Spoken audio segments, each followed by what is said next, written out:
नमस्कार, आदाब। मैं अनूप सोनी क्राइम पेट्रोल सतर्क के ब्लैक हेडलाइंस अध्याय के आज के एपिसोड में आप सबका स्वागत करता हूं।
कमलेश जी, हमें तो लगा था इस बार आप एएसआई बन ही जाएंगे, लेकिन प्रमोशन मिल गया किसी और।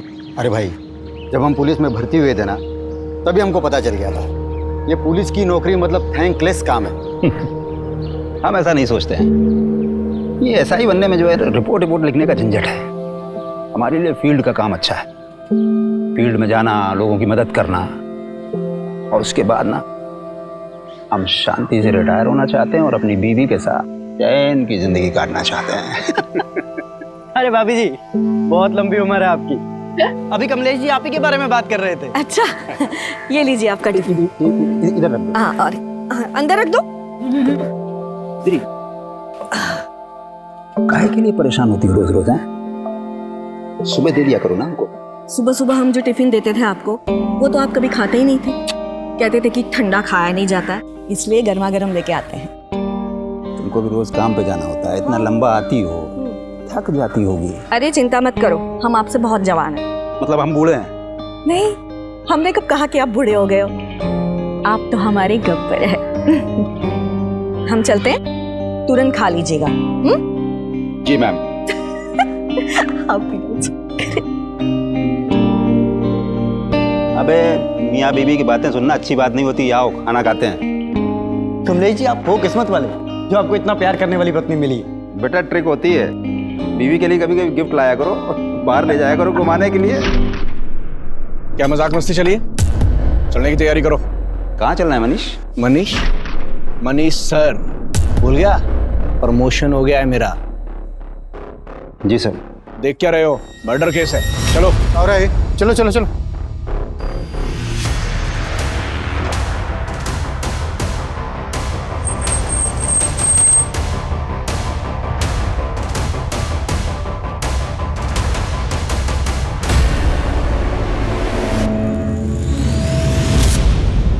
सर, लड़की पर पत्थर से वार करके मारा गया है।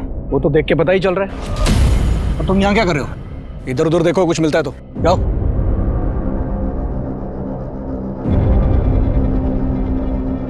लगता है सर रेप भी हुआ है। वो तो पता चल ही रहा है, कपड़े फटे हुए हैं इसके। जी सर, मैं इधर देखता हूँ कुछ। और सर, आसपास कुछ भी काम का नहीं मिला है सर। सर जारी रखो और लड़की की पहचान जल्द से जल्द करने की कोशिश करो। सबके काम में डिसाइड करूं या फिर आपस में डिवाइड कर लोगे? हो जाएगा सर। गुड। और ये अपनी पर्सनल खर्च ना साइड में रखो, क्राइम की संजीदगी को समझो। ओके? वो लाश मिले 12 घंटे हो चुके थे, लेकिन उसकी पहचान का कोई क्लू नहीं मिला था। ये केस ऐसे रहस्यों में दबा था जो पुलिस की नींद उड़ाने वाले थे।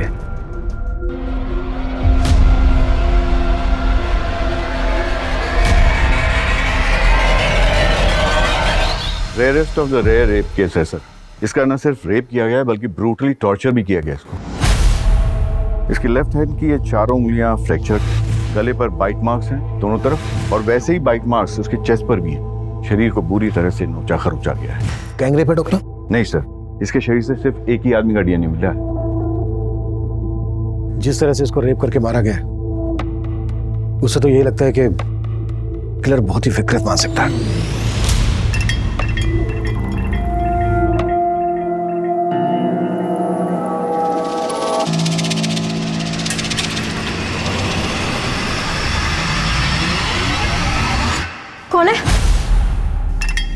डर गई क्या? हाँ तुम पी के आए हो? अरे मैंने तो सोचा था तुम ड्यूटी पर हो गया, आज से नाइट शिफ्ट थी ना तुम्हारी। मेरे पीछे अयाशी करने से बाज नहीं आते तुम।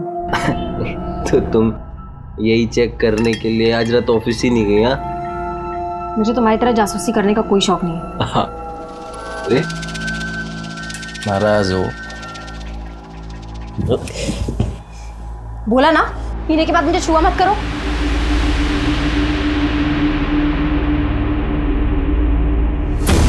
समझती क्या है तू अपने आप को? हाँ अगर इतना नहीं खलता हो तो शादी क्यों की मुझसे? इसीलिए तो पछता रही हूँ। सारी तो अब पछता। विक्रांत, क्या बात है? बड़ी फुर्सत में बैठे हो, कोई काम नहीं है क्या? रितु चाची, आप तो हमारे काम की हालत जानती है। प्रॉपर्टी में इतनी मंदी चल रही है कि सेल्स परचेस कुछ हो ही नहीं रही। अगर ऐसे ही चलता रहा ना तो दुकान का किराया निकालना मुश्किल हो जाएगा।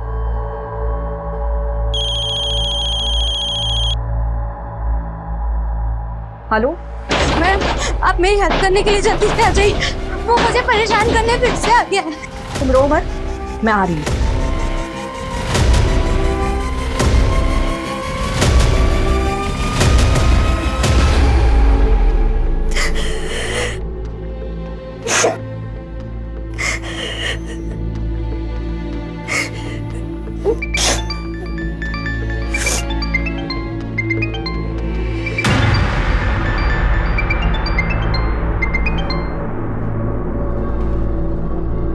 हेलो हेलो सलोनी,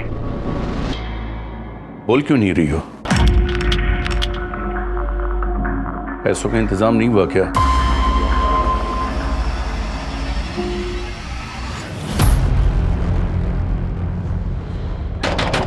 दरवाजा खोलो! दरवाजा खोलो! हटिए। विजेता, हम हैं। ऋतुजा, खोलो। बेटा, ए, नाटक मत कर, समझी ना? अब भी तुम्हें एक घर को छोड़कर जाना पड़ेगा। अरे ऐसा कैसे घर छोड़ना पड़ेगा? ये सारी गलती आपकी है। हमारी? जी। अरे ब्रोकरेज के लालच में आकर आप ऐसे किराया दर दी हमको, जिसका रेप हो चुका था। इस लड़की का रेप हुआ है तो इसमें इस बेचारी का क्या दोष? एक बात कान खुलकर सुन लीजिए, एग्रीमेंट के लॉकिंग टाइम तक आपने इसको जरा भी परेशान किया ना, अंदर करवा दूंगी। सर मैंने केस सेक्स ऑफेंडर्स को राउंड अप किया है, सबका रिमांड चालू है, लेकिन किसी ने मुंह नहीं खोला है। जब तक इस लड़की की पहचान नहीं पता चल जाती तब तक यह केस आगे नहीं बढ़ पाएगा। सर मैंने भी आसपास के थानों में पता किया, कहीं किसी लड़की की मिसिंग की कंप्लेंट नहीं मिली। तो हाथ पे हाथ रख के बैठ जाओ। नहीं सर, मैं सर्चिंग चालू है। सर मैंने कमलेश को सुपरवाइज करने के लिए कहा, लेकिन उसने कोई अपडेट ही नहीं दिया। अगर वो अपडेट नहीं देगा तो तुम फोन करके उससे नहीं पूछोगे? नहीं सर, मैंने उसको फोन किया था, लेकिन सर उसने उठाया नहीं। हाँ कमलेश बोलो। सर मेघनगर के किराने वाले ने उस लड़की का फोटो आइडेंटिफाई किया है। वो लड़की उसी की दुकान से राशन खरीदती और पास में ही अपने पति के साथ किराए पर रहती है। हम वहीं जा रहे हैं सर। तुरंत एड्रेस भेजो, हम भी वहीं पहुंचते हैं। किशोर गाड़ी निकलो। मनीष सर, जिन लोगों को राउंड अप किया है उगलवाओ उनसे।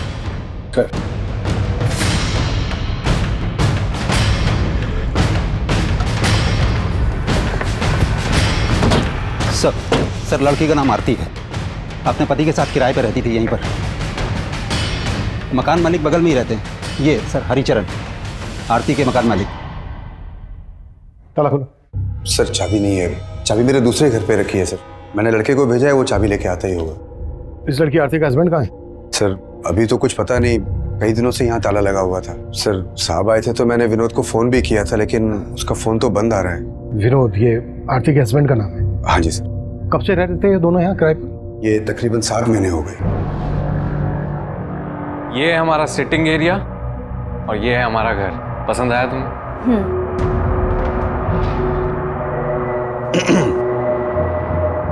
ये घर के एग्रीमेंट पेपर्स है, साइन कर लें।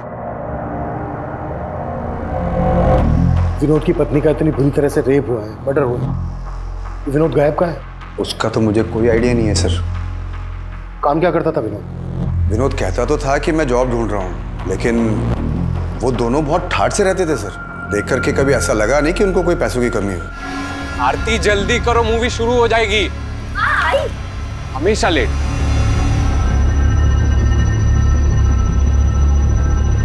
हमेशा कैब से आना जाना, कोई ना कोई फूड डिलीवरी वाला हमेशा गेट पे खड़ा दिखता था। लेकिन सर चौथे पांचवें महीने फिर उन्होंने मेरा किराया नहीं दिया, तो मैंने साफ साफ बोल दिया मेरा मकान खाली कर दो भाई।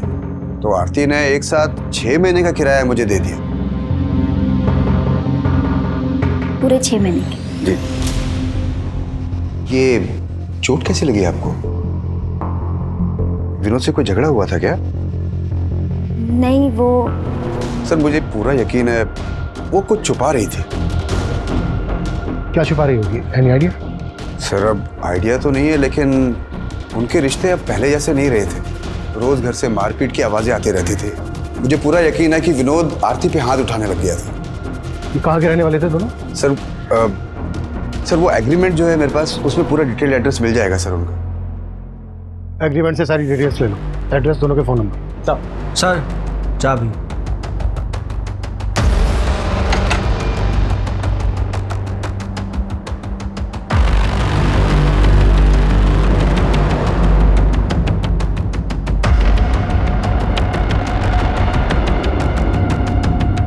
पूरे घर की तलाशी लो, कुछ भी छूटना नहीं चाहिए।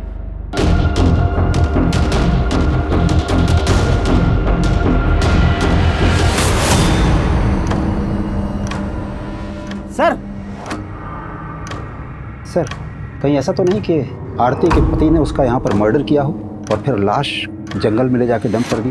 लेकिन लड़की के साथ इतना ब्रूटल रेप हुआ, वो यही हुआ होगा।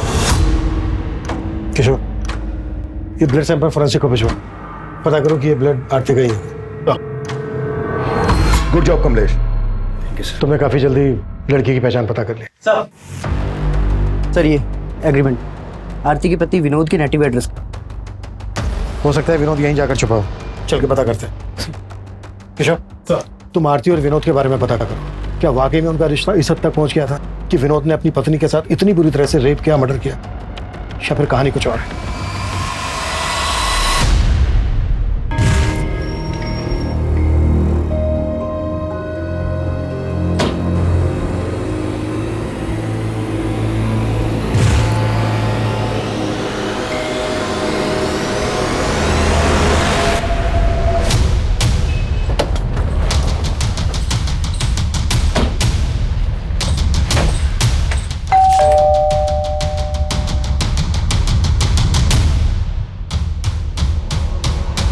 विनोद कहाँ है?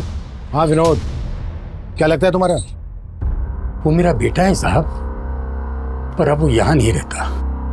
लेकिन आप लोग यहाँ किस लिए आए हो? तुम तो ऐसे पूछ रहे हो जैसे तुम्हें कुछ मालूम नहीं है। मेघनगर में विनोद की पत्नी आरती की लाश मिली है हमें, बुरी तरह से रेप हुआ है, उसका मर्डर हुआ है, और विनोद गायब है। कहाँ छिपा है वो? साहब हमको इस बारे में कुछ नहीं मालूम, और हम तो वैसे भी 7 महीने से विनोद से नहीं मिले। असल में विनोद और आरती भाग कर शादी किए थे, और तुम इस शादी के खिलाफ थे।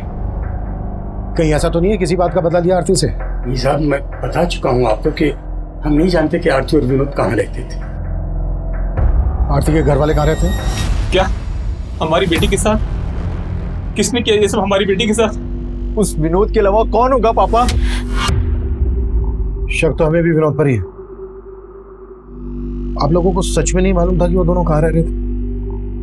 क्या फिर आप लोग हमसे कुछ छुपा रहे हैं? हम आपसे क्या छुपाएंगे साहब, हम तो खुद पिछले 7 महीनों से बेटे का शक्ल देखने को तरस गए थे। उसने आरती को इतना बरगलाया था कि हमारी बेटी यहाँ से अपनी माँ के सारे गहने, रुपए, पैसे लेके उसके साथ भाग गई थी साहब। अब जब हमारी बेटी से उसका मन भर गया होगा तो उसने उसका ये हाल किया। हमें उस पर पहले से शक था साहब, वो सही आदमी नहीं था, लेकिन आरती नहीं मानी, वो हम सबको छोड़ के चली गई साहब। सर आरती और विनोद, हम दोनों के घर वालों का भरोसा नहीं कर सकते। ऑनर किलिंग का भी एंगल हो सकता है। उससे लगता नहीं है कि आरती के घर वालों का हाथ होगा। हो सकता है विनोद के घर वाले इसमें इन्वॉल्व हो। फिर भी दोनों फैमिलीज की एक्टिविटीज पे नजर रखो और विनोद के घर वालों के फोन नंबर सर्विलेंस पे डाल दो। शायद विनोद अपने घर वालों से कांटेक्ट करने की कोशिश करें। Yes sir.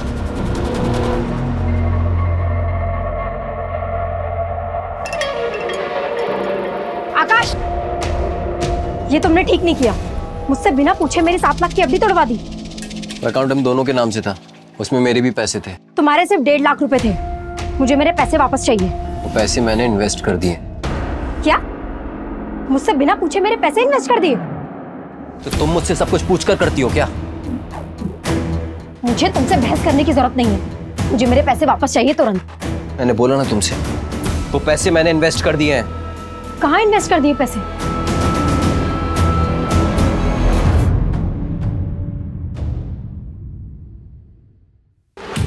सुनो, तुम जल्दी से छुप जाओ, कहीं भी जल्दी करो, छुप जाओ।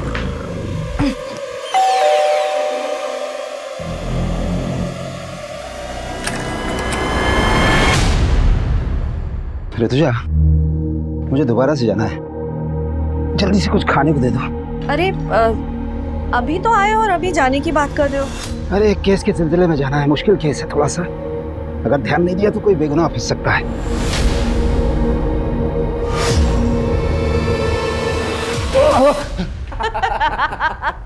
देखा मम्मी, पुलिस वाले भी डरते हैं। आप डर गए ना पापा? लेकिन अचानक हॉस्टल से तू यहाँ पर कैसे आ गया? अरे पूरे 3 महीने बाद आया है और ये मंडे फिर से चला जाएगा। हाँ वो सब तो ठीक है, लेकिन तेरी पढ़ाई ठीक चल रही है ना? पापा आप तो पढ़ाई की बात मत करो ना, हम आप ही का वेट कर रहे थे। बहुत जोरों की भूख लगी है, मम्मी खाना खिलाओ ना। चलो चलो, मुझे भी जाना है।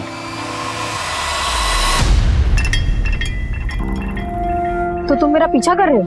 सलोनी, तो मेरी बात सुनो सलोनी, मैंने कुछ ज्यादा गुस्से में बात करी। घर चलो आराम से, मैं तुमको एफडी के बारे में सब मुझे बता। तुमसे बात ही नहीं करनी है। अरे मेरी चलो। सर, आरती का फोन 7 सितंबर की रात करीब 10 बजे मेघनगर में बंद हुआ था और वहीं हमें आरती की लाश मिली थी। पोस्टमार्टम रिपोर्ट के मुताबिक कोई 10 बजे के आसपास आरती का मर्डर हुआ था। उस वक्त विनोद का फोन कहाँ एक्टिव था? सर, विनोद का फोन उस वक्त उसके घर वाले एरिया में एक्टिव था। विनोद का फोन 8 सितंबर की रात को बंद हुआ था। 8 सितंबर की रात को, यानी आरती के मर्डर के लगभग 24 घंटे बाद तक विनोद का फोन एक्टिव था। हाँ सर, मैंने आरती और विनोद दोनों के कॉल रिकॉर्ड्स चेक किए, उसमें एक कॉमन नंबर मिला है। किसका नंबर है? सर, वो इस सिकंदर नाम के आदमी का नंबर है। आरती और विनोद दोनों की इससे बातचीत होती थी। सर, सिकंदर ने ही आरती को आखिरी बार कॉल किया था और हत्या वाली रात क्राइम सीन पे इसका नंबर भी एक्टिव था।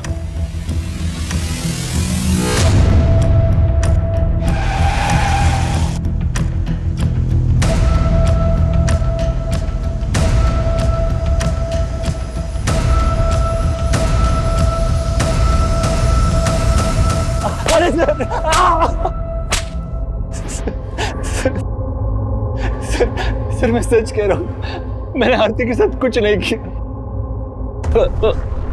जहां आरती का मर्डर हुआ वहां तेरा फोन एक्टिव था। अब ये बोल, विनोद भी तेरे साथ मिला हुआ है? क्या तूने विनोद को गायब किया? सर, मैं विनोद से मिला हुआ नहीं हूँ और मैं भला विनोद को क्यों गायब करूंगा? लेकिन सर, जब लास्ट टाइम मुझे विनोद मिला था तो वो आरती को लेकर बहुत परेशान था। विनोद, मैंने आरती को कल रात मेघनगर क्रॉसिंग पर ड्रॉप किया था। मैं खुद हैरान हूँ कि वो अब तक घर क्यों नहीं पहुंची। तो आरती है कहाँ? वो विनोद बहुत डरा हुआ था सर, उसके माथे पर चोट भी लगी थी। कैसे लगी थी चोट? ये तो उसने बताया नहीं, शायद कुछ छुपा रहा था। लेकिन सर, लगता है कि आरती को लेकर कोई झगड़ा हुआ होगा। ये कहानी सुना के भटका रहा है हमें। सर मैं सच बता रहा हूँ, मैंने कुछ नहीं किया। विनोद और आरती इतने फोन क्यों करते थे तुझे? सर, वो विनोद मेरे गैराज में जॉब करता था। माना, विनोद तेरे गैराज में जॉब करता था इसलिए तुझे फोन करता था, पर उसकी पत्नी आरती क्यों फोन करती थी तुझे? सर, वो भी जॉब ढूंढ रही थी और विनोद ने ही मुझे उससे मिलवाया था। सर, ये मेरी वाइफ है आरती,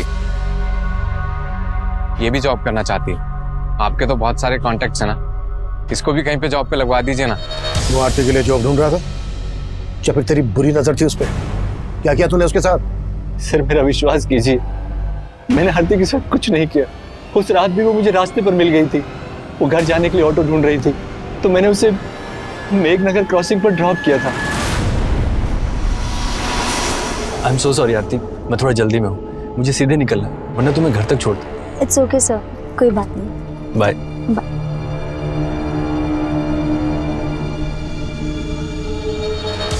उसके बाद क्या हुआ मुझे कुछ नहीं पता सर। ये कहानी बनाना बंद कर, 5 मिनट के बाद सब उठेगा। कटास साले। सर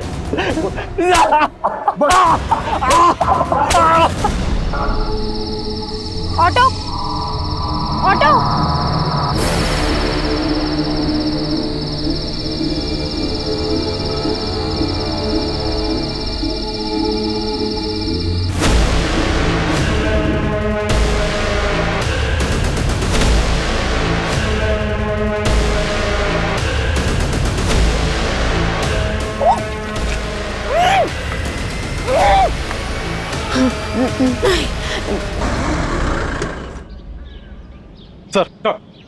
सर सिकंदर को बहुत तोड़ा लेकिन वो कुछ उगला नहीं।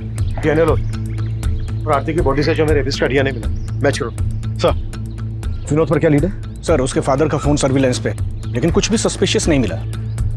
हो सकता है विनोद कहाँ गायब है ये सिकंदर जानता हो। एक काम करो, सिकंदर को जाने दो और नजर रखो उस पर। सर। मनीष सर। सिकंदर बोल रहा था कि जब विनोद उसके पास आरती को पूछने आया था तो विनोद के सर पे चोट लगी। आरती के घर से जो हमें ब्लड मिला है चेक किया, आरती का ही है। सर वो कमलेश देख। सर मैं देख। बेटर। सर ब्लड की फॉरेंसिक रिपोर्ट आ गई है। आरती के घर जो खून के धब्बे मिले थे वो आरती के ब्लड ग्रुप से मैच नहीं कर रहे थे। विनोद पर क्या रिपोर्ट है?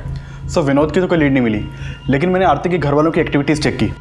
जिस दिन आरती की हत्या हुई थी उस दिन आरती के फादर और उसका भाई, इन दोनों का फोन आरती के घर वाले एरिया में एक्टिव था। यानी कि उस दिन मेघनगर आए थे और इन्होंने हमसे झूठ बोला कि इनको मालूम नहीं था आरती और विनोद कहाँ रहते। एक टीम भेजो दोनों को उठाने के लिए। सर कंट्रोल रूम से फोन आया था, जैविकपुरा में एक और लड़की की लाश मिली है।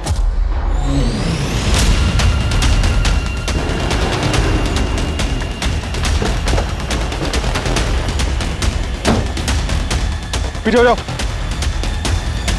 सलोनी की लाश को देखते ही पुलिस को लगा था कि शायद सलोनी की हत्या आरती की हत्या की मोडस ऑपरेंडी इस्तेमाल करके की गई है। आरती की तरह सलोनी के साथ भी दुष्कर्म किया गया था और फिर उसे पत्थर से कुचलकर मार दिया गया था। सलोनी का पति आकाश भी शक के घेरे में था और पुलिस सलोनी और आकाश से जुड़ी हर जानकारी जुटा रही थी। वहीं आरती के केस में आरती के पिता और भाई की भूमिका भी संदिग्ध नजर आ रही थी। तुम दोनों ने बोला था कि तुम दोनों को पता नहीं था कि विनोद और आरती कहाँ रहते थे। 7 सितंबर को तुम दोनों मेघनगर में थे जहां आरती रहती थी।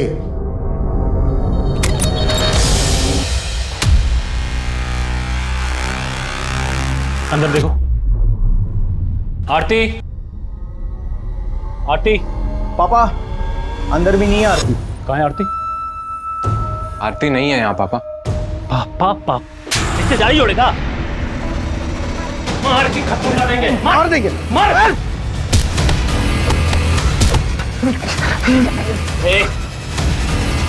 कहाँ है हमारी बेटी?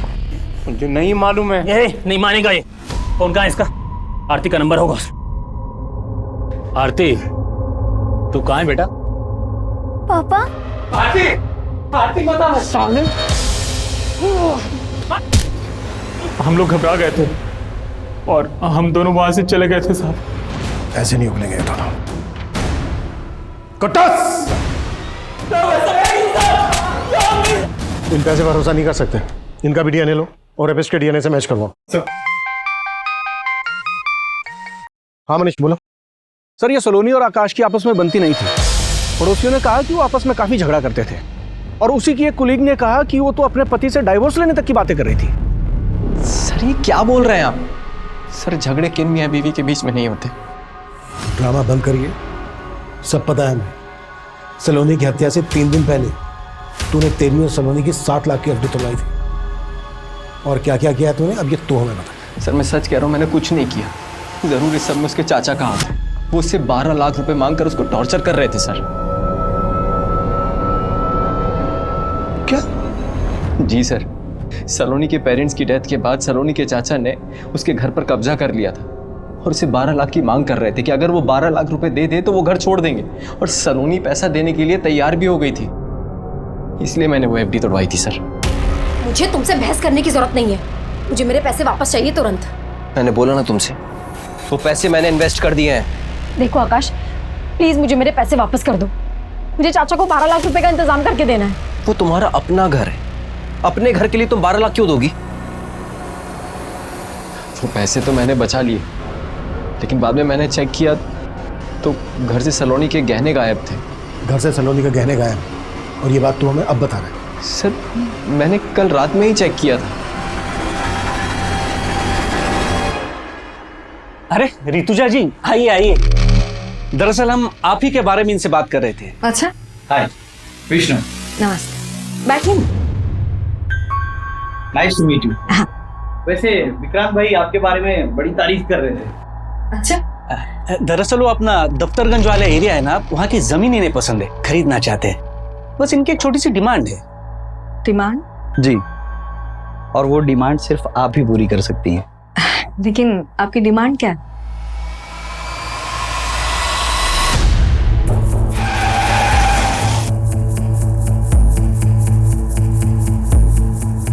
सर, ये सलोनी का पति ना बकवास बातें कर रहा है। लेकिन ये घर तो सलोनी के पिता के नाम पे था ना, तो उनके मरने के बाद लीगली ये घर सलोनी का होगा। आप यहाँ क्या कर रहे हैं? मैं यहाँ क्या कर रहा हूँ? अरे हम यहाँ पे रह रहे हैं, इसका मतलब ये नहीं है कि हमने कब्जा कर लिया है। लेकिन सलोनी के ना रहने से कब्जा तो आप ही का होगा ना। सर, आपके कहने का मतलब क्या है कि हमने सलोनी का हत्या करवा दिया? ऐसा हो भी सकता है।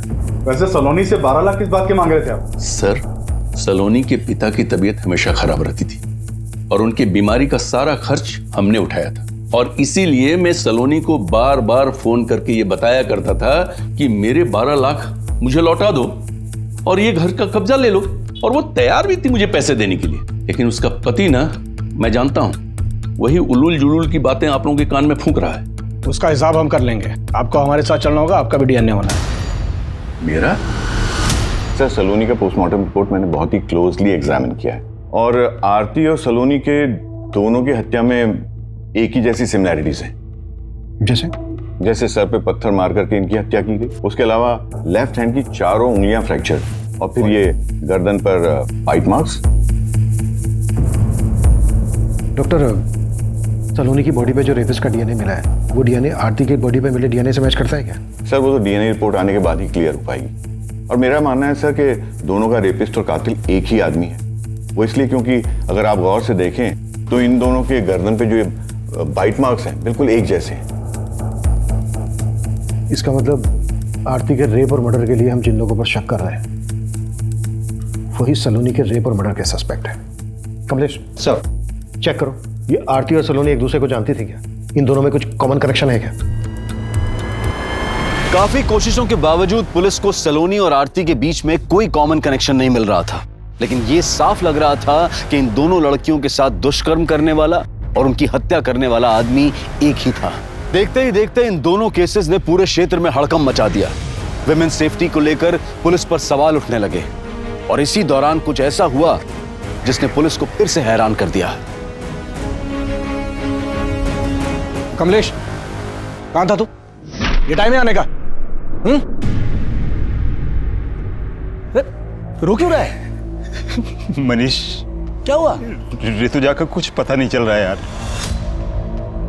हमारी पत्नी कल रात से गायब कैसे? कमलेश, कुछ मालूम नहीं चल रहा है सर। रोज की तरह रात को घर पहुंचा तो ऋतुजा घर पर नहीं थी सर।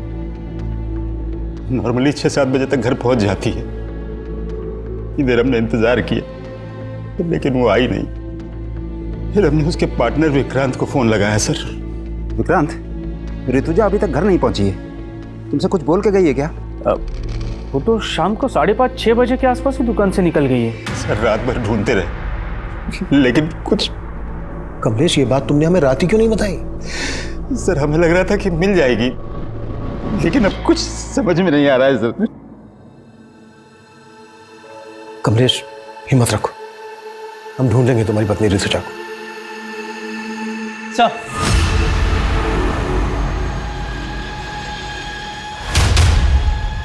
हाँ अमित, बोलो। हाँ सर, वो आरती के पति विनोद का फोन कानपुर में ऑन हुआ था। कानपुर पुलिस से कांटेक्ट करो, इसकी अपडेट दो, शायद वहां से हमें कोई लीड मिल जाए। सर,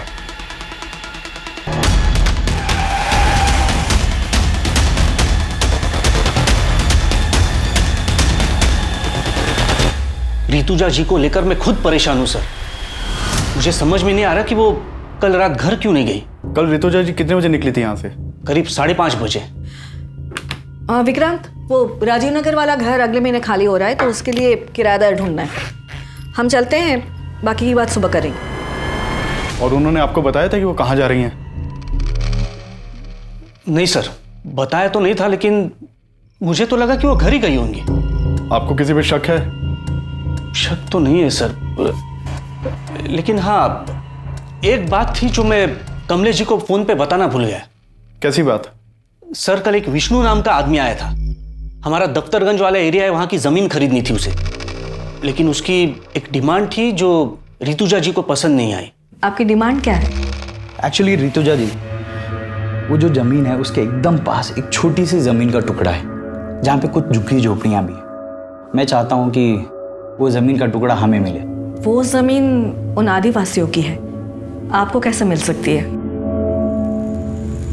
तो उनको कुछ पैसे दे देंगे ना, इसमें कौन सी बड़ी बात है। देखिए, हमें वो जमीन का टुकड़ा चाहिए और हम जानते हैं कि वो काम सिर्फ आप करवा सकती हैं। वैसे भी आपके पति तो... उठ जाइए, उठ जाइए और निकलिए यहाँ से। आप बदतमीजी कर रही हैं। तो क्या हाथ उठा के बात करें? ऋतुजा जी ने जिस तरह उसे भगा दिया, हो सकता है उसी ने उसका बदला लिया हो। कौन था ये आदमी? इसका कुछ नाम एड्रेस मालूम है आपको? हाँ सर, बताएं। सर, कमलेश जी की बीवी ऋतुजा का फोन कल रात हरिनगर एरिया में बंद हुआ था। कमलेश से पूछो कि हरिनगर में उसकी जान पहचान वाला कोई रहता है क्या? सर, हमने कमलेश जी से बात की है। उनका कहना है कि वहाँ उनका ऐसा कोई भी नहीं रहता जहाँ ऋतुजा जा सके। तो पूरे हरिनगर में अच्छे से पूछताछ करो। सर, एक तरफ हेड कांस्टेबल कमलेश की पत्नी ऋतुजा की तलाश की जा रही थी, तो विनोद को भी एक प्राइम सस्पेक्ट मानकर ढूंढा जा रहा था। दोनों क्राइम सीन्स के एरिया के आसपास मौजूद कई सीसीटीवी फुटेजेस को लगातार खंगाला जा रहा था। वहीं ऋतुजा के पार्टनर विक्रांत के बयान के आधार पर अब विष्णु बिष्ट को भी तलब किया गया। सर, ऋतुजा जी ने जब मना किया तो मैंने बात वहीं खत्म कर दी। बात खत्म नहीं हुई। ऋतुजा ने जलील करके निकाला था तुझे, बुरा तो लगा? सर, लगा था, लेकिन मैं वहां पे अपनी मर्जी से नहीं गया था। मुझे विक्रांत ने फोन करके बुलाया था। विक्रांत ने? जी। उन्होंने कहा था कि ऋतुजा मेरा काम करवा देगी, लेकिन उसने तो उसके मुंह के सामने ही मना कर दिया। फिर मैं वहां से चला गया। तो हरिनगर के जंगल में कमलेश की बीवी ऋतुजा की लाश मिली है।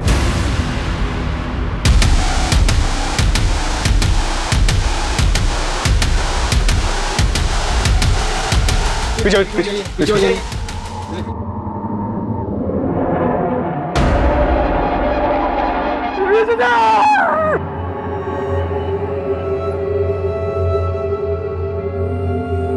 हमने कब कहा कि आप बूढ़े हो गए हो? आप तो हमारे गब्बर है।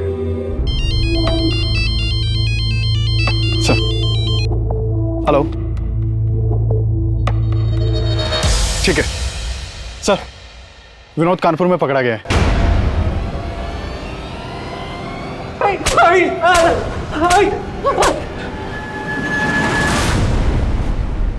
सर, मैं आरती से बहुत प्यार करता था।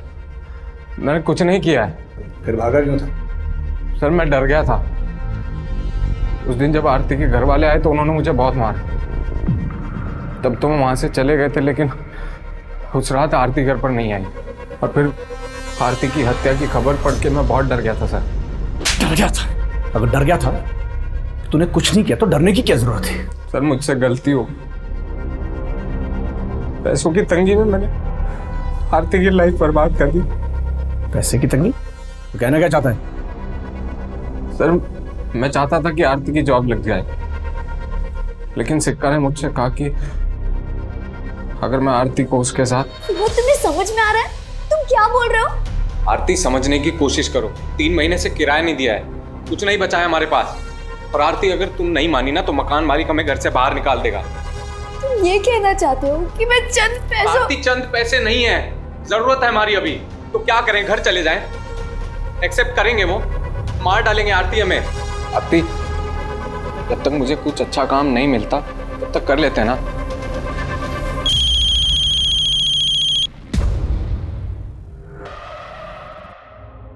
हेलो आरती, तू कहाँ है बेटा? पापा। आरती, आरती बता सामने।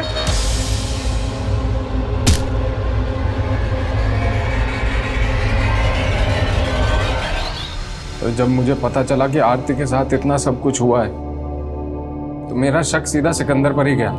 लेकिन अगर मैं आपको उसके बारे में बताता, मुझे ये भी बताना पड़ता कि आरती को वहां पर क्यों भेजता था। अपनी बीवी से धंधा करवाता है और बोलता है भरोसा करो। तोड़ साले को। सर सर सर सर मैं मानता हूँ कि मैं आरती के साथ रिश्ता रख के विनोद को पैसे देता था, लेकिन सर उस रात मैंने आरती को मेघनगर क्रॉसिंग पे ड्रॉप कर दिया था।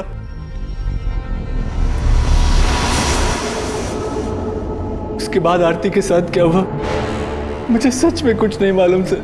आरती के अलावा और किन किन लड़कियों के साथ रिश्ता है तुम्हारा? बहुत सी लड़कियों के साथ, लेकिन सर मैंने किसी को मारा नहीं। सच। ये सलोनी है, इसके साथ भी तुम्हारा रिश्ता था? नहीं सर, मैं इसे नहीं जानता। कमलेश, तुम्हें विक्रांत पर शक नहीं है? नहीं सर, ऋतुजा ने कभी विक्रांत के बारे में ऐसा कुछ बताया नहीं। विष्णु ने हमें बताया कि उसने विक्रांत के कहने पर ही दफ्तरगंज की ट्राइबल एरिया वाली जमीन खाली करवा के खरीदने की डिमांड रखी थी। हो सकता है ऋतुजा का मना करना विक्रांत को बुरा लगा हो और विक्रांत ने ही ऋतुजा का रेप और मर्डर किया हो, बाकी दोनों मर्डर्स का एमओ इस्तेमाल कर। हमारी तो कुछ समझ में नहीं आ रहा है सर।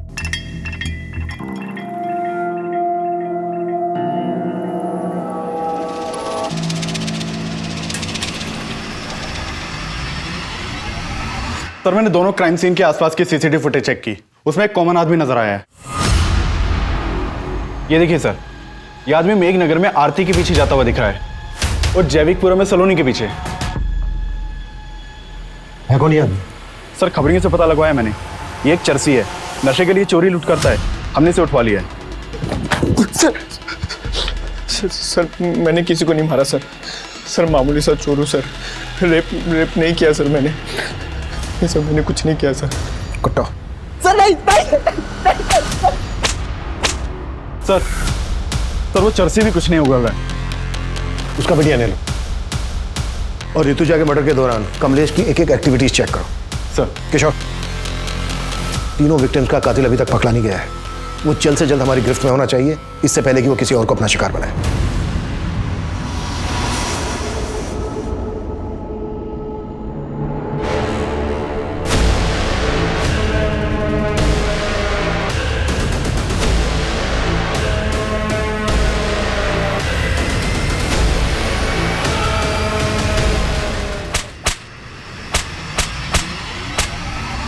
सर वो दोनों लड़के को सर मैंने ही मारा है सर।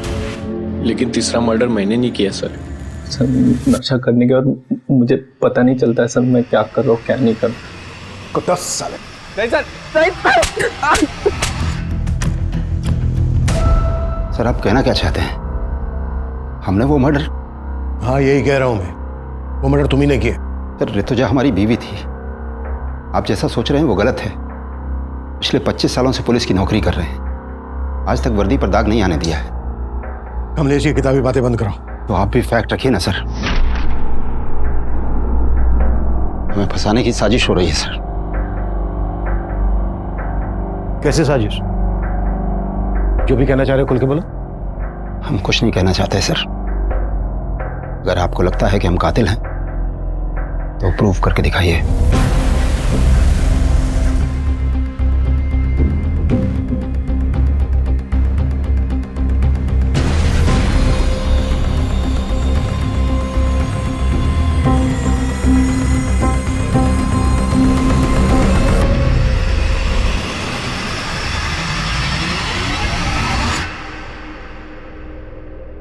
हेलो डॉक्टर, ऋतुजा की पोस्टमार्टम रिपोर्ट का क्या स्टेटस है? Are you sure doctor?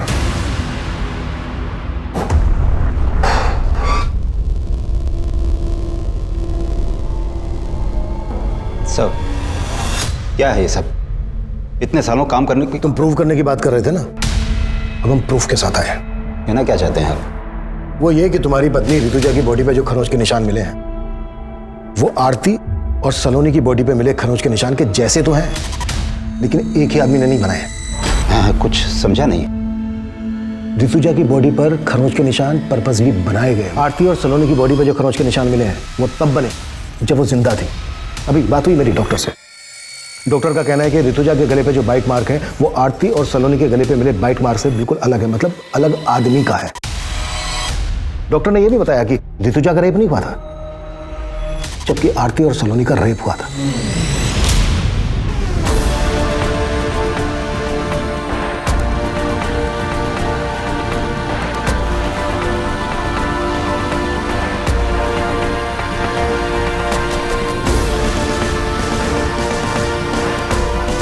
आरती और सलोनी के केस का एमओ ऋतुजा के मर्डर करने के लिए इस्तेमाल किया गया है। अब सवाल यह बनता है कि आरती और सलोनी के केस के एमओ की बारीकी हमारी टीम और पोस्टमार्टम डॉक्टर के अलावा किसी और को तो मालूम नहीं थी। हमने ना ही किसी अखबार में दिया, ना ही सोशल साइट पर। यह एमओ कुछ ज्यादा ही परफेक्टली इस्तेमाल किया गया, इसलिए हमें तुम पर शक हुआ। और हमने जब तुम्हारे घर पे नजर रखी तो हमें कलसी नाम की लड़की के बारे में पता चला। रिश्तेदार है ना तुम्हारी। हमने कलसी और तुम्हारे बेटे सरंत दोनों को उठवा लिया।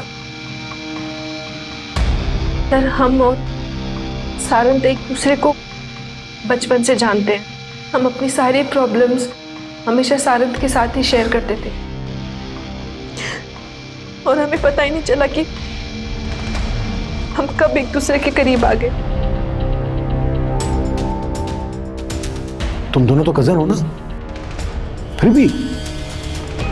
सर, हमसे एक बार भूल हो गई थी। हमने सोचा दोबारा ऐसा नहीं करेंगे, लेकिन ऐसा नहीं हो पाया सर। मैं उस वीकेंड पे हॉस्टल से सीधा घर पे आया था और मम्मी पापा के एब्सेंस में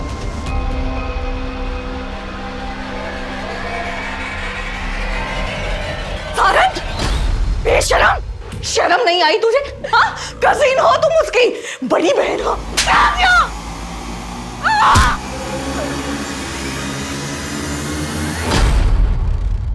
हम डर गए थे सर, और पापा को बताने के अलावा हमारे पास और कोई चारा नहीं था। हमने पापा को कॉल किया सर। हेलो पापा। क्या हुआ मम्मी को? पापा, मम्मी। ऋतुजा, क्या हुआ है? सच सच बताओ क्या हुआ है? दोनों लोग तुम सच सच बताओ क्या हुआ है? क्या हुआ है? मुझे माफ कर दो पापा। सर, हम अपने बेटे को बचाना नहीं चाहते थे, लेकिन उसको गिड़गिड़ाते देख हमारा मन पसीज गया। सोचा कि ऋतुजा को तो खो ही चुका हूं, और अब बेटे। हम मानते हैं कि हम अपने फर्ज से डगमगा गए थे सर, पर हम बेबस थे। बेबस थे साहब। आरती और सलोनी वो बेबस पीड़िताएं थीं जिनके अपनों ने कभी उनका साथ नहीं दिया। लेकिन कमलेश जिस बेबसी से लड़ रहा था, उस बेबसी में शायद कोई भी अपने फर्ज से डगमगा सकता था। लेकिन ऐसी स्थिति में जब सही और गलत का तराजू हमें ऐसे असमंजस में डाल रहा हो, तो हमारे फैसले का पलड़ा सच और सही की तरफ झुकना चाहिए। क्योंकि झूठ और गलत को जितना भी छिपाने की कोशिश की जाए, वो एक ना एक दिन सामने आ ही जाएगा। देखते हैं हमारे आज के एपिसोड की दूसरी कहानी। देश को आजाद हुए 73 साल हो गए, लेकिन फिर भी रोज सुबह अखबारों में महिलाओं से जुड़े अपराध की डरावनी और चौंकाने वाली खबरें पढ़ने को मिलती हैं। लड़कियां अपने हक, अपनी आजादी की लड़ाई देश की आजादी के बाद भी लड़ रही हैं। जैसे जंगल में अपने शिकार को दबोचने के लिए जंगली जानवर उसके पीछे भागते हैं, कुछ वैसा ही दृश्य था यहाँ। आखिर कौन थी ये लड़की और कौन थे वो लोग, और क्यों उन्होंने इस लड़की को इतनी बेरहम मौत दी? इसके पीछे का सच और हमारे समाज की मानसिकता को समझने के लिए हमें 2 साल पीछे जाना होगा।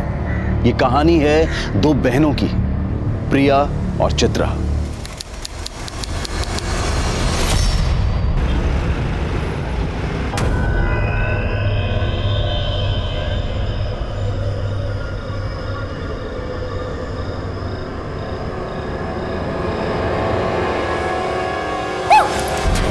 किसका वीडियो देख रही है ताई? जीजू का वीडियो? नहीं नहीं नहीं, कुछ ताई, रुक रुक रुक रुक रुक। अरे देख तेरी आंखों के नीचे डार्क सर्कल्स। लगता है जीजू तुझे पूरी रात सोने नहीं देते। चल ये सारी बातें छोड़, वैसे आज तक तेरे और जीजू के बीच में क्या क्या हुआ है? अरे बता ना ताई, बता ना। प्रिया, सच बताऊं? हाँ बता। इधर आ मेरे साथ। तेरे जीजू और मेरे बीच आज तक कुछ भी नहीं हुआ है, बल्कि वो तो रात भर कमरे में आते ही नहीं है। अकेली कमरे में सोती हूँ। ताई देख, तू बुरा मत मान, मुझे ना जीजू का बर्ताव थोड़ा ठीक नहीं लग रहा। हो सकता है उनका कोई अफेयर हो। तू ना जीजू पे नजर रख।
किसने कहा दवाने के लिए?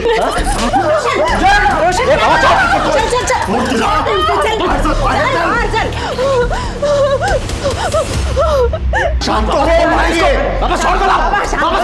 शांत हो। आता सांग काय झालंय? क्यों मार रहा था बहू को? बाबा तुम्ही मध्ये पडू नका, ये हमारे पति पत्नी के बीच की बात है।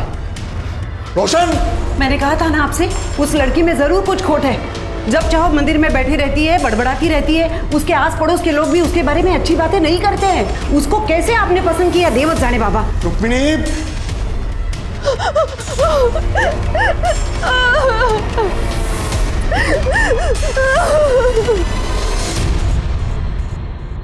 वहिनी, भाजी आणली बाजारातून, भाजी आणली।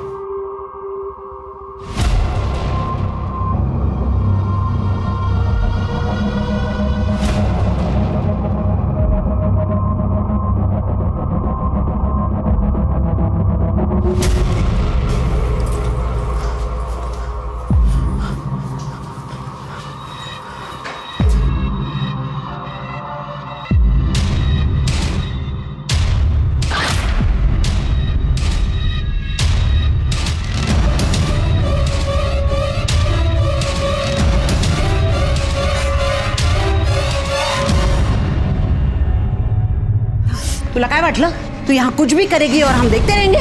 सच सच बता क्या कर रही थी, वरना पूरे गांव को बता दूंगी मैं। हमारे यहाँ चुड़ैल को जला देते हैं। ठीक है, जला दीजिए मुझे। आपको क्या लगता है अगर आप पूरे गांव को बता देंगी तो मैं नहीं बता सकती कि आपका बेटा रात को उस कमरे में क्या करता है? कहाँ गई थी तू चित्रा? कहाँ गई थी? शमशान में। तुझे अगर किसी ने ऐसा देख लिया ना तो लोग क्या करेंगे? कल इसके ससुराल वाले इसे ले जाने आएंगे, तब क्या करेंगे हम लोग? बाबा मैं कहीं नहीं जाऊंगी, यहीं रहूंगी। बेटा मेरी बात सुन, ऐक माझं बेटा, किसी को नहीं छोड़ूंगी, सबको सबक सिखाऊंगी। क्या कर रहे हो आप? मगासपासून बोलतो, तुला कळत नाही का? तेरी शादी में कितना खर्चा हुआ मालूम है तुझे? दहेज में कितना पैसा दिया मालूम है तुझे को? मेरे सर पर कितना कर्जा हुआ है, कम से कम इस बात का तो लिहाज कर। सुन, प्रिया की शादी होनी है, अगर तू ऐसा करेंगे तो उसकी शादी कैसे हो पाएगी? आप दोनों समझ क्यों नहीं रहे हो? नहीं जाना मुझे वहाँ। वो रोशन बिल्कुल अच्छा लड़का नहीं है, मैं खुश नहीं हूँ वहाँ, मैं नहीं जाऊंगी। चित्रा, चित्रा, आओ, वो कृष्णा जी और रुक्मिणी जी को बुला लो। हो, आता तेच केलं पाहिजे, कारण चित्रा काय ऐकत नाही आपलं।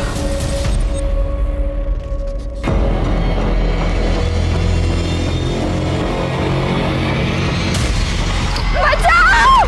अबे रुक, पकड़ उसे, रुक।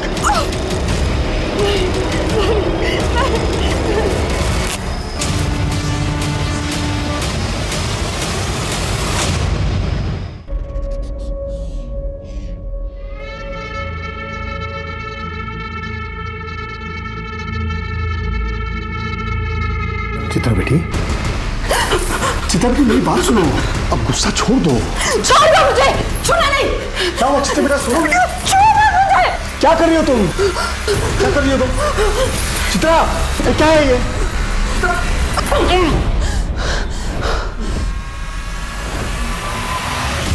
भाऊ, हमने चित्रा को समझाने की लाख कोशिश की, लेकिन वो हमारी बात सुन ही नहीं रही है। वो आपके घर आने के लिए राजी नहीं है। काय कर ऐसा था? मैं सब समझती हूँ, ये सब मिले हुए हैं, मिली भगत है इनकी, ताकि समाज में हमारे खानदान की नाक कट जाए। लोग तो बोलेंगे ना, देखो देखो इनकी बहू भाग गई, इनके बेटे में ही खोट है। नहीं नहीं ताई, ऐसी कोई बात नहीं है। हाँ हाँ, अगर ऐसा कुछ नहीं है तो गांव के सामने बता दो चित्रा तंत्र विद्या करती है। नहीं नहीं ताई, वो कुछ तंत्र विद्या वगैरह करती नहीं है। वो पूजा करती है, कुछ गलत काम नहीं करती, और अब वो वापस जाने के लिए तैयार नहीं है। लड़की वापस नहीं जाएगी तो बदनामी तो होगी ना। भाऊ, बदनामी का क्या, वो तो पहले ही हो चुकी है। एक और बेटी है, तिशा लग ना सका है। अब कौन करेगा उसके साथ शादी? एक रास्ता है दिनकर, तुम अपनी छोटी बेटी का ब्याह इनके बेटे रोशन से कर दो। लेकिन अरे लेकिन क्या, समझता हूँ शादी में कोई दहेज नहीं देना पड़ेगा। हाँ, और जो शादी में जो खर्चा लगेगा दोनों दिन बांट लेना। क्यों? सही बात। हो, आम्हाला चालेल। ठीक आहे, जशी तुमची इच्छा। बस मानता हो गई।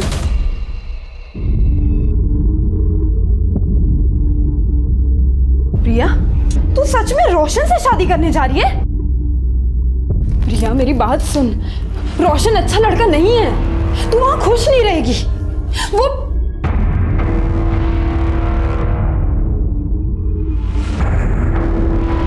हाँ तो सही है।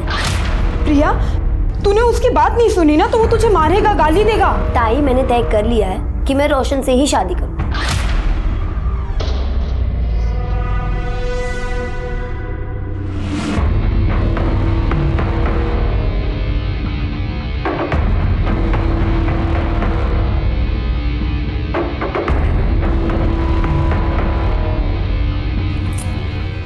क्या कर रही है तू?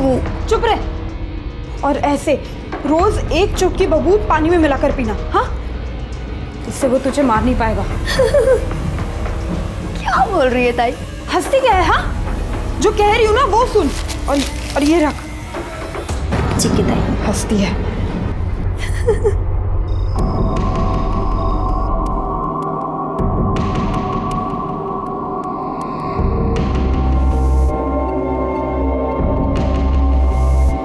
तुम्हारी बहन ने तुम्हें मेरे बारे में तो सब कुछ बता ही दिया होगा, और अगर नहीं बताया तो सुन लो, रात को जब तुम इस कमरे में सोने आओगी तो उसके बाद तुम इस कमरे से बाहर नहीं निकलोगी।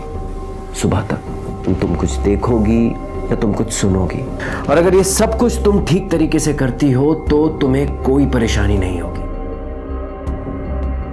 ये वादा है मेरा।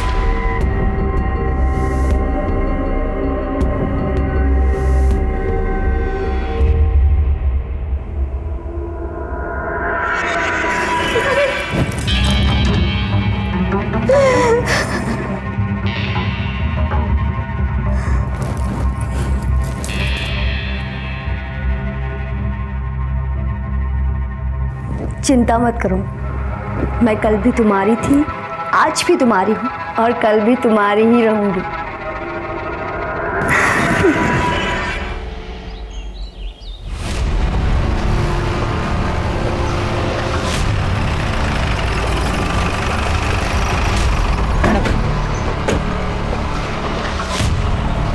हटिए आप लोग, चलिए हटिए, चलिए चलिए दूर चलिए, चलिए साइड होइए, सबको पीछे करो।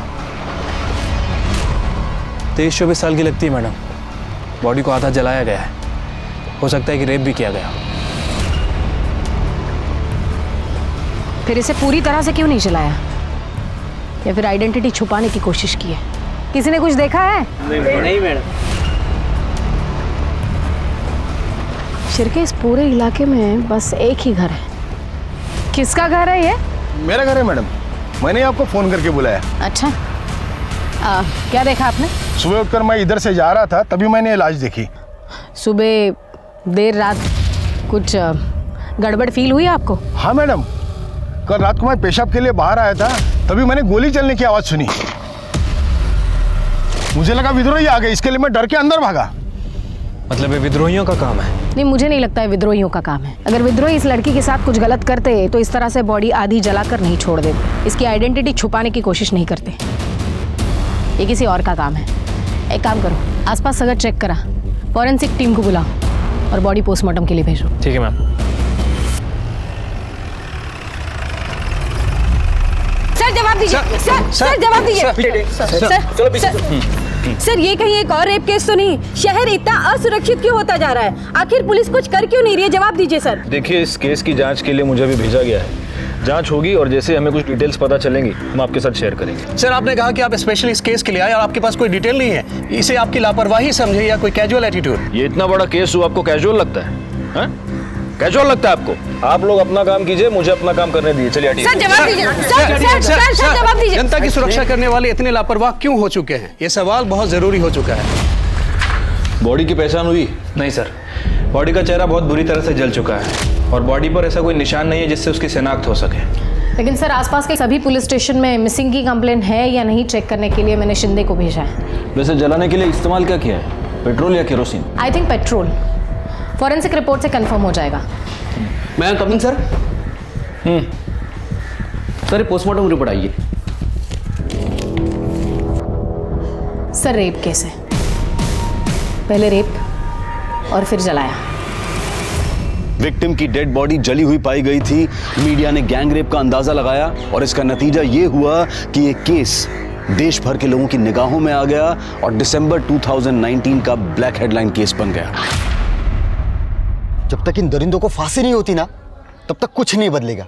औरतें हैं ना, शहर में हो या गांव में, कहीं भी सुरक्षित नहीं है। खरच चिंता की बात तो है, लेकिन ये लड़की अपने गांव की तो नहीं है ना? नाही रे, अरे कशाला एवढा त्रास करून घेता?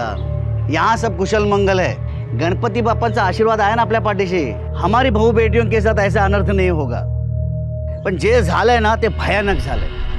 खून खोलता है ऐसी हैवानियत देखकर। लेकिन दादा, तू तो मिलिट्री में था ना? तेरी बेटियों के साथ अगर ऐसा हुआ तो तू तो सीधा गोली मार देता ना, हो कि नहीं? ये पोस्टमार्टम रिपोर्ट मीडिया को लीक किसने की? विक्टिम का रेप करके उसे जलाया गया है, ये बात मीडिया को कैसे पता चली? आपको पता है, हमारी एक गलती की वजह से मर्डरर हमारे रडार से हमेशा हमेशा के लिए दूर निकल जाएगा। काय शिर्के, बोला। सर, हमारी तरफ से इंफॉर्मेशन लीक होना इम्पॉसिबल है सर। तो फिर कैसे पता चला मीडिया को? मैं कमिंग सर। हाँ, काय? सर पीएम रिपोर्ट डॉक्टर ने लिखी है, सभी चैनल पर उसी का ही इंटरव्यू चल रहा है। लाओ सर। जी बिल्कुल, एक लड़की के साथ सामूहिक बलात्कार हुआ है। 4 से 5 लड़के हो सकते हैं। फिर उस लड़की को अधमरी हालत में जलाया गया है। झूठ बोल रहा है ये डॉक्टर। डॉक्टर, मुझे लगता है ये केस बिल्कुल अलग है। ये आप कैसे कह सकते हैं? क्योंकि लड़की का रेप नहीं हुआ है। देखिए, आप मेरे तजुर्बे के साथ मेरे प्रोफेशन पर भी सवाल उठा रहे हैं इंस्पेक्टर साहब। बिल्कुल उठा रहा हूँ, क्योंकि तजुर्बा मेरा भी है और मेरा तजुर्बा ये कहता है कि लड़की का सिर्फ मर्डर हुआ है। इसलिए बॉडी की पहचान ना हो, इसलिए उसकी बॉडी का सिर्फ चेहरा और ऊपरी हिस्सा जलाया गया है। अगर रेप हुआ होता तो पूरी की पूरी लाश जलाई जाती, रेप का सबूत मिटाने के लिए। दूसरी बात, अगर लड़की को जिंदा जलाया जाता तो लड़की शोर मचाती, चीखती, उसकी आवाज कोई सुनता, लेकिन किसी ने उसकी आवाज नहीं सुनी। इसका मतलब लड़की को पहले मारा गया और फिर जलाया गया। ये आपकी बनाई हुई कहानी है। शिर्के, बॉडी को इस हॉस्पिटल से दूसरे हॉस्पिटल शिफ्ट करो, दोबारा पीएम रिपोर्ट करेंगे। लेकिन आप ये कैसे कर सकते हैं? मैं बिल्कुल कर सकता हूं। बस आप दुआ कीजिए कि आपकी रिपोर्ट इस दूसरी रिपोर्ट के साथ मैच हो, वरना आपको पता चल ही जाएगा कि मैं क्या क्या कर सकता हूं। चला शिर्के। पुलिस पर मीडिया और डिपार्टमेंट के सीनियर्स दोनों का प्रेशर बढ़ने लगा। पुलिस ने पूरे नागपुर शहर में तहकीकात की, हिस्ट्री शीटर्स, रोड रोमियोज को गिरफ्तार किया, लेकिन कोई कामयाबी हाथ नहीं लगी। जिन लड़कियों की मिसिंग कंप्लेंट दर्ज हुई थी उनके घर वालों को बुलाकर शिनाख्त करवाई गई, पर किसी ने कोई पहचान नहीं दिखाई।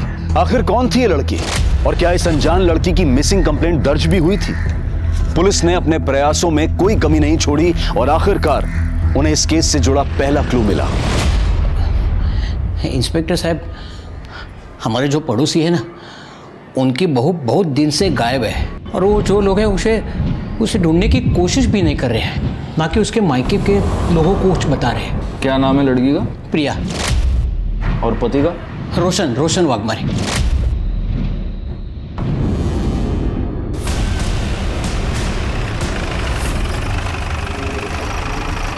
जो भी है वो सच सच बता दो। पुलिस को गुमराह करने की कोशिश मत करना, वरना हमारे पास बहुत तरीके हैं सच उगलवाने के जो आप सह नहीं पाओगे।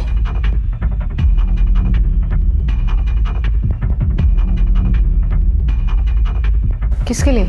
जी, मैडम वो आपके लिए। हाँ बताइए।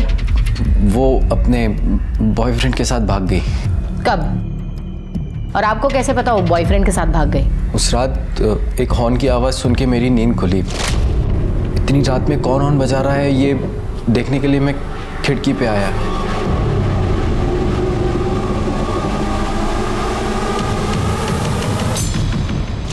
एक मिनट, आपकी बीवी और आप एक कमरे में एक दूसरे के आजू बाजू में सोए थे और आपको पता ही नहीं वो भाग गई?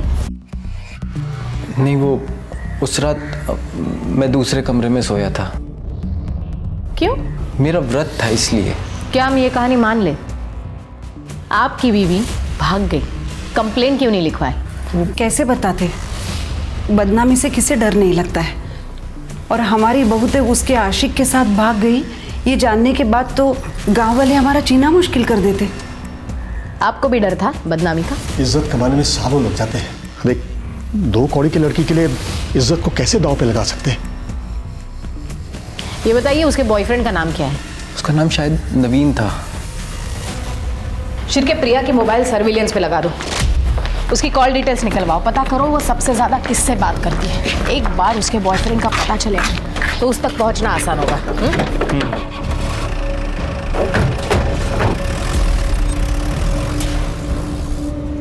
मैम मुझे लग रहा है कि हम गलत दिशा में जा रहे हैं। मुझे नहीं लगता। डेड बॉडी का और प्रिया का कुछ ना कुछ संबंध है।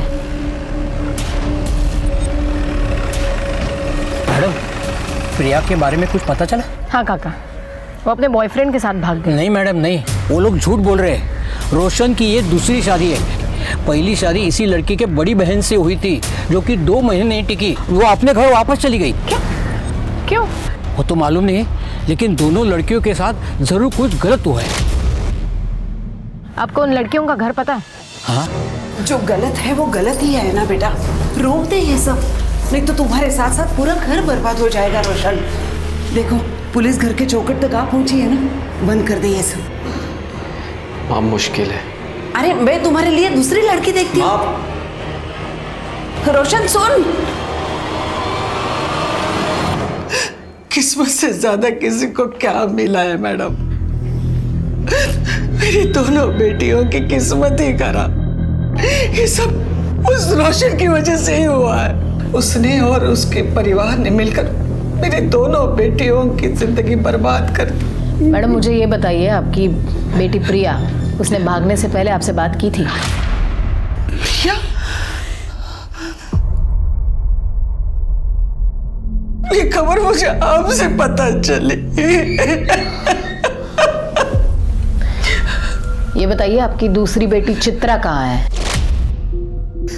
नागपुर मुंबाजी के आश्रम में। क्यों? मैडम उसे बहुत सदमा लगा था। जब उसकी शादी टूट गई तो वो कुछ अजीब सी हरकतें करने लगी थी। पूरा दिन स्मशान में बैठ जाती थी। क्या चल रहा है सब यहाँ पे? धीरे धीरे ये बात सारे गांव में पता चली तो सारे लोग उसके बारे में बात करने लगे। हर कोई उसे डरने लगा है। सुना है जिसके साथ उसका झगड़ा है उसके ऊपर काला जादू करती है चित्रा। देखिए, मेरे बेटे की वजह से आप लोगों को जो तकलीफ हुई है, क्या करता मैं तुम्हें सगन से माफी मांगता हूँ। दिनकर बाबू, माफी मांगने से कुछ नहीं होगा। आप हम सब से वादा कीजिए गांव वालों से कि आप आपकी बेटी को गांव के बाहर छोड़ के आएंगे, नहीं तो पंचायत फैसला करेगी। क्यों गांव वालों? चलो रे, चलो। ओ भाऊ, देवा, आता काय करायचं? पूरे गांव वालों के साथ कैसे लड़ेंगे? इसीलिए तो कब से कह रही हूँ, सन्यासी बनना है मुझे, मुंबाजी के आश्रम में छोड़ाओ, फिर कोई कुछ नहीं कहेगा। हमें उसकी फिक्र थी मैडम, इसलिए इन्होंने छुट्टी ली और उसे मुंबाजी के आश्रम छोड़ा। कहाँ काम करते हैं आप? न्यू लाइफ बैंक में मैं सिक्योरिटी गार्ड हूँ। मुझे चित्रा का नंबर चाहिए। हाँ, देता हूँ मैं। वैसे वो मुंबाजी का आश्रम है कहाँ? रामटेक। शिरके, कैसी लगी कहानी? काफी इंटरेस्टिंग थी। अब पता करो कहानी में सच कितना है, झूठ कितना है। चित्रा के साथ साथ दिनकर का मोबाइल भी सर्विलियंस पे लगा दो, तब पता चलेगा दिनकर ने चित्रा को सच में मुंबा जी के आश्रम में छोड़ा था या सिर्फ कहानी बनाई थी।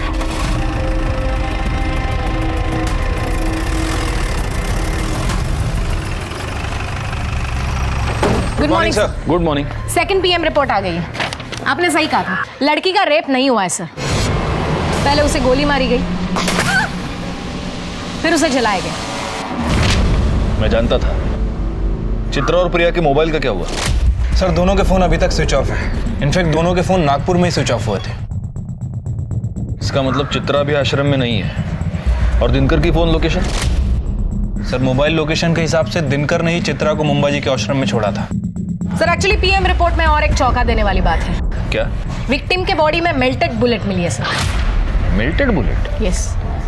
दिनकर बैंक का सिक्योरिटी गार्ड है, उसके पास राइफल तो होगा ही। ये दिनकर और रुक्मिणी जरूर हमसे कुछ छुपा रहे हैं। एक ही घर की 2 लड़कियां गायब होती हैं और ना मायके वालों को कुछ पड़ी है ना ससुराल वालों को। कहीं ये लाश इन दोनों बहनों में से किसी एक की तो नहीं है। लेकिन अगर हम सही दिशा में जा रहे हैं तो ये दोनों बहनें नागपुर से इतनी दूर मर्डर स्पॉट पर उस खेत में क्या करने गई थी? नहीं, कुछ तो है जो हमसे छूट रहा है। एक काम करो, दिनकर और सावित्री का DNA इस लाश के साथ मैच करो। इन 2 बहनों में से किसी एक का मिलना हमारे लिए बहुत जरूरी है। और शिर्के, तुम मुंबा जी आश्रम हुआ, हो सकता है वहां कुछ लीड मिल जाए। ठीक है सर।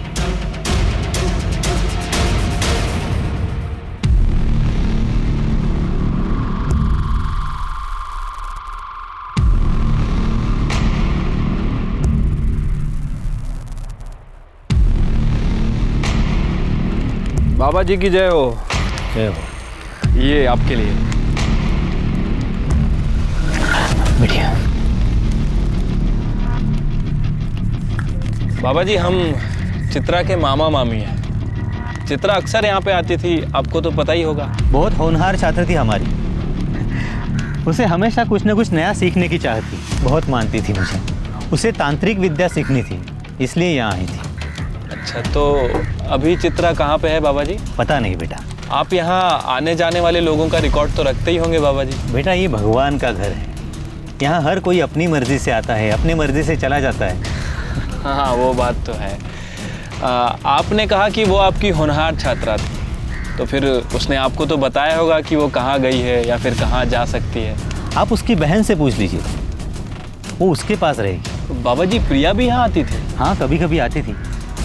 अभी हाल ही में कुछ दिनों पहले आई थी। क्यों बाबा जी? अब इतना तो पता नहीं बेटा, लेकिन दोनों काफी दुविधा में थी। शायद कुछ पैसों का मामला था। चल निकल यहाँ से।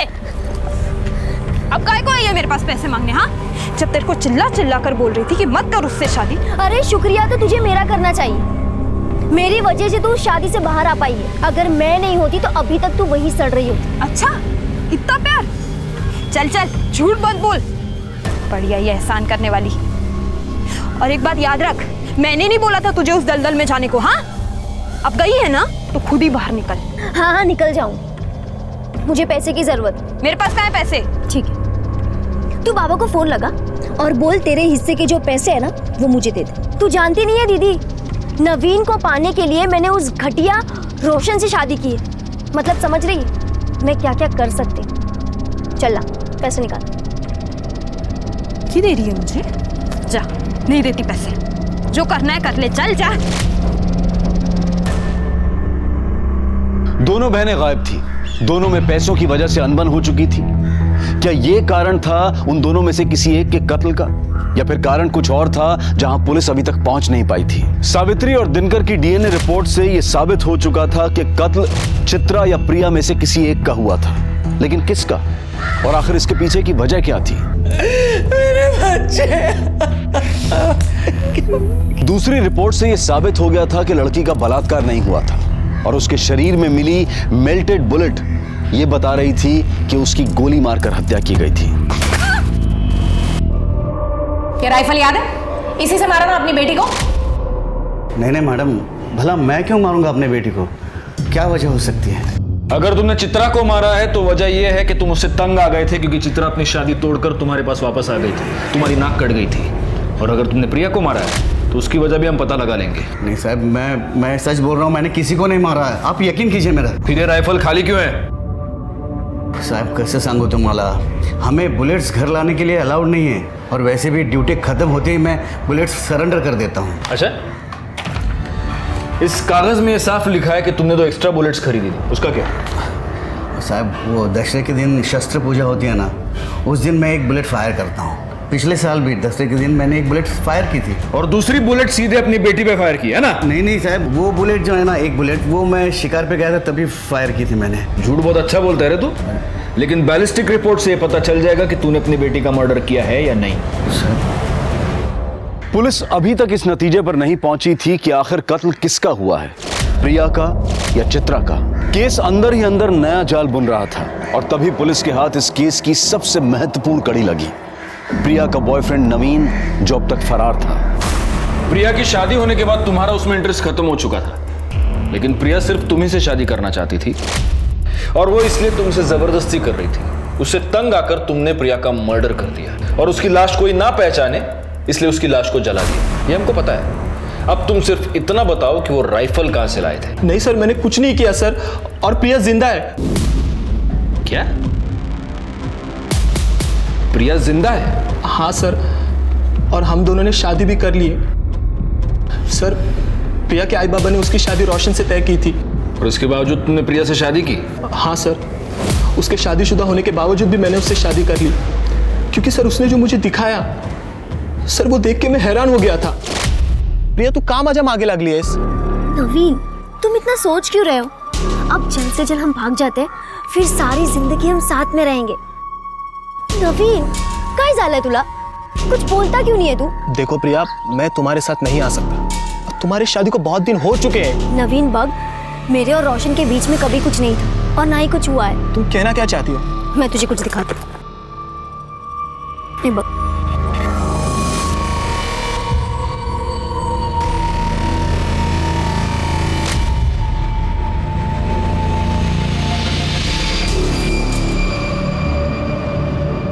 मुझे तो रोशन और उसके बॉयफ्रेंड प्रतीक पर ही शक है। उन दोनों ने मिलकर ही खून किया होगा। हो सकता है गुप्ता मैडम, लेकिन वो राइफल कहां से आया इन दोनों के पास? अगर मर्डर वेपन के बारे में कोई सबूत हमें मिल जाए तब हमारा शक जायज। सर, इस नवीन का क्या करना है? एक काम करो, नवीन को लेकर उसके गांव वाले घर जाओ, वहां पर प्रिया होगी, उसे कस्टडी में लेना। और एक काम करना, उस घर की तलाशी भी लेना, हो सकता है वहां हमें कोई राइफल मिल जाए।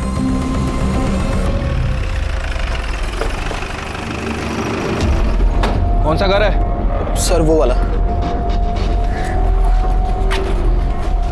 नवीन, अंदर चेक करो जरा। प्लीज। प्रिया कहाँ है? कल रात तक तो प्रिया यही थी, लेकिन वो चली गई। कहाँ चली गई? कुछ बता के तो गई होगी ना। हाँ, उसने कहा नवीन का फोन आया था और वो गई। सर, अंदर प्रिया नहीं है। मुझे लगा कि नवीन ने उसे बुलाया होगा। मतलब प्रिया के पास मोबाइल फोन है? जी। तुम्हारा फोन दो। ये फोन कस्टडी में रखो, आज नहीं तो कल प्रिया जरूर इसे फोन करेगी। प्रिया जिंदा है क्योंकि अभी अभी 4-5 घंटे पहले वो नवीन के घर से भागी है। इसका मतलब मर्डर चित्रा का हुआ है। लेकिन प्रिया ने कुछ किया ही नहीं है, तो वो भागी क्यों? हो सकता है प्रिया ने ही चित्रा का मर्डर किया हो, वजह कुछ भी हो सकती है। सर, लेकिन रोशन को चित्रा से प्रॉब्लम थी, क्योंकि उसे लड़कियों में कोई दिलचस्पी नहीं। सर, शहर में जिन लोगों के पास लाइसेंस राइफल है, ये उसकी लिस्ट है।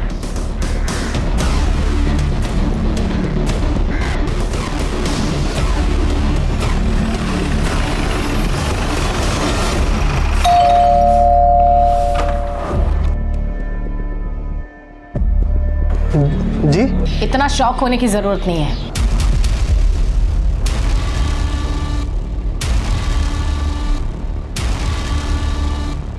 तुम्हारे और रोशन के निजी मामलों के बारे में हमें पता चल गया है। मतलब ये कि तुम्हारे पास लाइसेंस राइफल है? हाँ सर। लेकर आओ। अभी लेकर आता हूँ।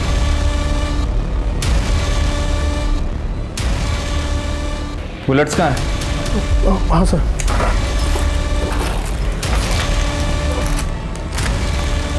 इसमें तो सिर्फ 2 ही बुलेट्स हैं। हमारे पास इंफॉर्मेशन है तुम्हारे पास 3 बुलेट्स थी। हाँ मैडम, वो 1 बुलेट मिल नहीं रही है। मिल जाएगी बुलेट भी, और तुम्हारा बयान भी कि खून तुमने किया है।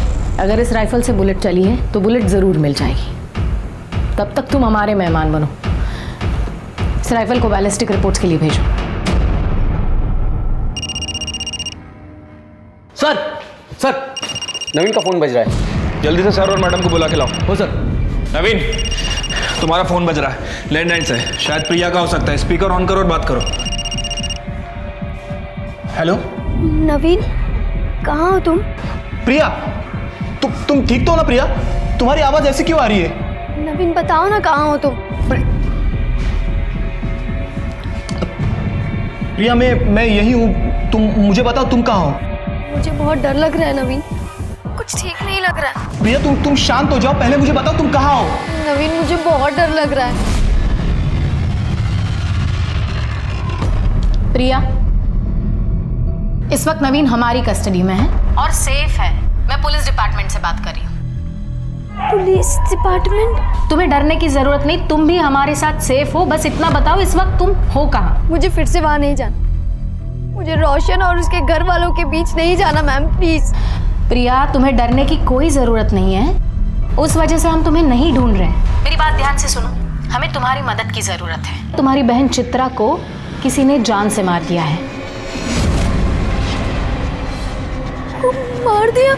बस इतना बताओ, तुम हो कहाँ? हम तुम्हें लेने आ रहे हैं।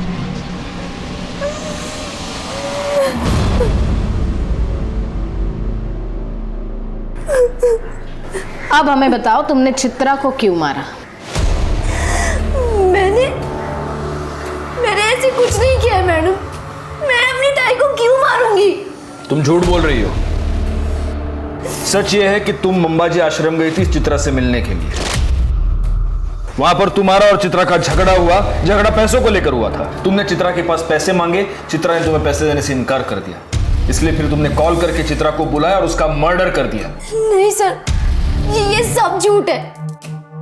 मैंने मेरी ताई को नहीं मारा और हमारे बीच कोई झगड़ा भी नहीं हुआ था। अवधूत ने तो हमें बताया तुमने चित्रा को जान से मारने की धमकी दी थी। नहीं मैम, ये सब झूठ है। धमकी दे रही है तू मुझे? जा, नहीं देती पैसे। जो करना है कर ले, चल जा। धमकी नहीं दे रही हूँ दीदी,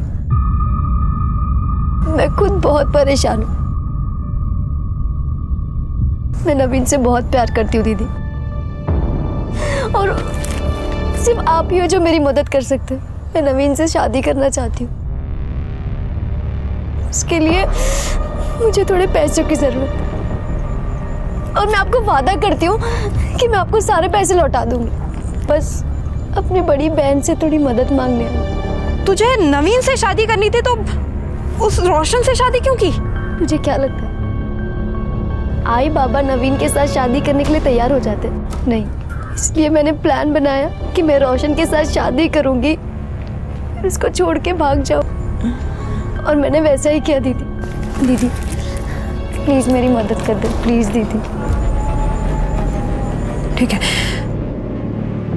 तू एक काम कर, तू जा और सारी तैयारियां कर। पैसों का बंदोबस्त हो जाएगा। पर दीदी तू इतने पैसे लाएगी कहाँ से? तेरे ससुर से। और वो तुझे पैसे क्यों देंगे? उन्हें देना ही होगा। काम जो ऐसे किए हैं उन्होंने, हर चीज का हर्जाना भुगतना पड़ेगा। आप यहाँ क्या कर रहे हैं? काय झालं ग? घाबरू नको। छोड़िए मुझे। थाम थाम थाम थाम। तुम अभी जवान हो, तुम्हारी भी कुछ जरूरत है ना? मैं है ना, मैं पूरा करूंगा तुम्हारी जरूरत। हाँ। छोड़िए मुझे। तुमने चित्रा के साथ जबरदस्ती की, बाद में चित्रा ने तुम्हें ब्लैकमेल करना शुरू किया, तुमसे पैसे मांगने शुरू किए, और इसलिए तुमने उसका मर्डर कर दिया। देखो, सच सच बता दो, वरना शिरके और भी तरीके जानता है मुंह खुलवाने के। शिरके, मर बता। हाँ, मैं मानता हूँ मैंने चित्रा के साथ जबरदस्ती की थी, लेकिन मैंने उसे नहीं मारा साहब, बल्कि वो मुझे मारना चाहती थी। वो क्यों? चित्रा मुझे आश्रम से फोन किया करती थी, कहती थी कि मैंने उसके साथ जो भी किया वो उसका बदला लेगी, काला जादू करके मुझे मार डालेगी। मैं बहुत डर गया था साहब, बहुत डर गया था मैं।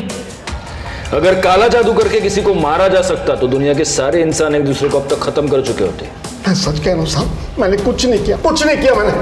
तो ऐसे सच नहीं बोलेगा। शिरके, इसके सारे कॉल रिकॉर्ड्स निकालो, पता करो ये किसके इसके साथ कांटेक्ट में था, कहां कहां जाता था, और सबसे जरूरी बात, इस पर रेप केस फाइल करो। कौन सा रेप साहब? बताने वाली तो मर चुकी है, बॉडी कुछ नहीं कह सकती, और रेप को तो बहुत दिन हो गए, अब कुछ नहीं साबित हो सकता। सर कृष्णा सही कह रहा है, कृष्णा ने रेप किया है प्रूव करना बहुत मुश्किल है।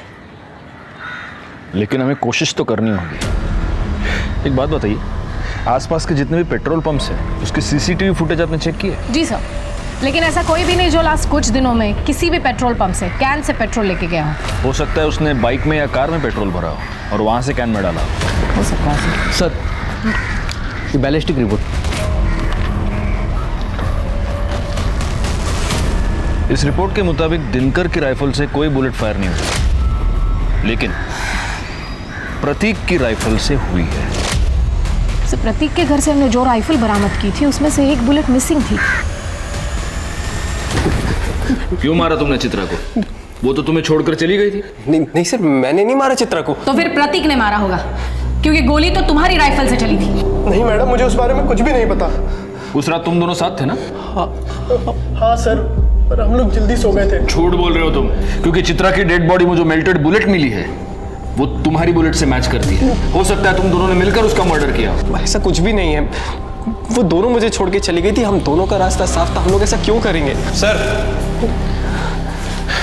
एक मिनट, कुछ बताना है आपको। सर मैंने कृष्णा के कॉल रिकॉर्ड चेक किए थे। सर मुझे लग रहा है कि मुजरिम हमारी आंखों के सामने ही था, लेकिन हम उसे पहचान नहीं पाए। मतलब? सर फोन रिकॉर्ड के हिसाब से आबाजी ने चित्रा को फोन किया था। ये आबाजी कौन है? सर ये आबाजी वही आदमी है जिसने सबसे पहले हमें लाश के बारे में इंफॉर्मेशन दी थी। हाँ सर, और इसके बाद मैंने आबाजी के कॉल रिकॉर्ड चेक किए। सर पता चला है कि वारदात के ठीक एक दिन पहले आबाजी ने चित्रा को फोन किया था, और वारदात वाली रात चित्रा ने आबाजी को फोन किया।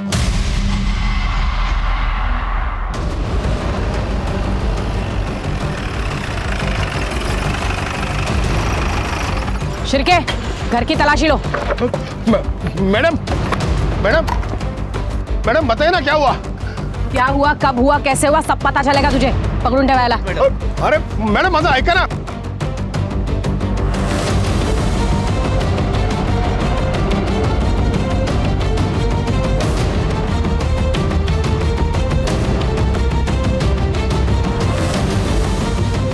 मैम, अंदर एक कैन और पाइप मिला है।